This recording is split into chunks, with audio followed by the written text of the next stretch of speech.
Hi Stampin' friends! Today I'm going to show you the Bloom Where You're Planted Designer Series paper for part of the Designer Series paper focus, where I'm showing you ways to use the Designer Series paper even if you don't have the matching stamp set, which makes it easier to imagine doing a particular paper share, because then you know that there are ways to use the paper without the stamp set, even if you don't have the stamp set.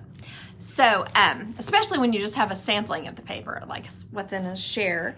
I'm going to show you, this is how I just used the share parts of the paper. So I didn't use even the whole thing this time. I thought I'd show you real quick the different papers. There's papers that's the top of the plants, and then there's a wood grain background. Then there's a brick wall.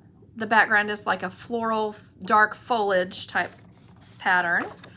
Then there's a brick wall that's like a white or whitewashed, and then it's a jungle print. Then there's this paper, which is gorgeous, like if you put it at the bottom of a card like this and just put a sentiment on there, that would be really pretty.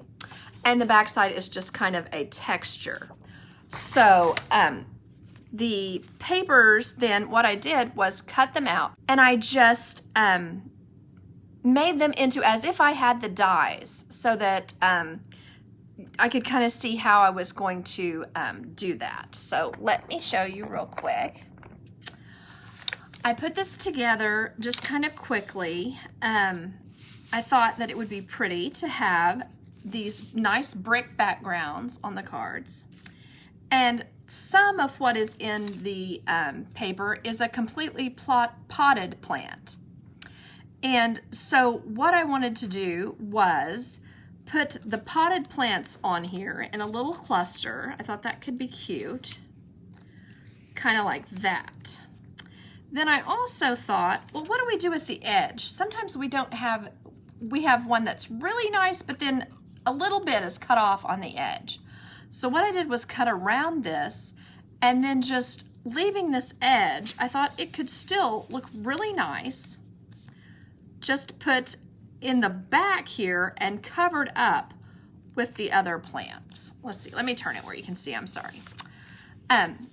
So I thought that was kind of a cute way to use an edge piece that may have a little bit of edge on it, but you can still kind of keep this all together and stuff. So I thought that was kind of cute. That was one way that I thought I should mention that makes it easier to use.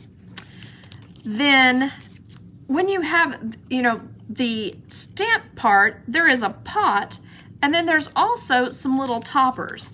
So you can kind of get them fairly well proportioned to the pots. Oh, I have lost one of my little pots. So anyway, I'll probably put on a pot that you haven't seen yet, because I don't know what I've done with it, but at least I have enough to show you. So you can see here, these pots and these plant toppers are pretty cute, because to use as a grouping at the bottom, same thing. Or super cute to just use one and then do our typical thing where we just put a sentiment up here, like you could put the happy birthday up here. And that's a really simple card, but sometimes it's enough. I mean, sometimes you're just kind of going for a simple look. So then I also wanted to show you, what if you put like one plant down here at the bottom, and then maybe used these plants as if they were on the wall. So this set comes with like a hanging basket holding type thing. So you could put these as if they're kind of just up on the wall, like on a shelf, and then put your little sentiment down here with "I'm thinking of you."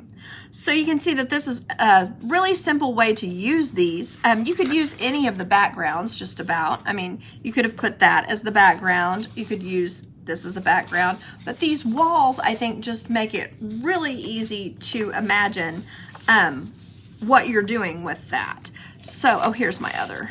There's the other one with this kind of gray foliage. So there you can see the different pots that were in this.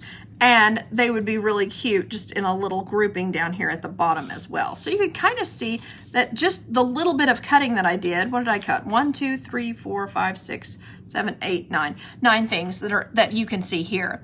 It would be really easy to make several cards with this and kind of really make things. It seems like this is one. Sometimes they put my favorites back to back.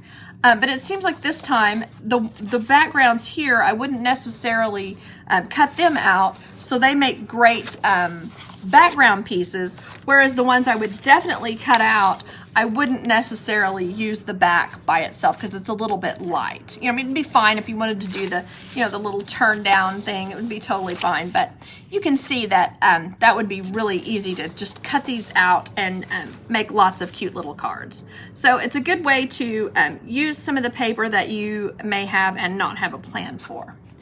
So I appreciate you all watching, and I hope you have a great day. Bye-bye.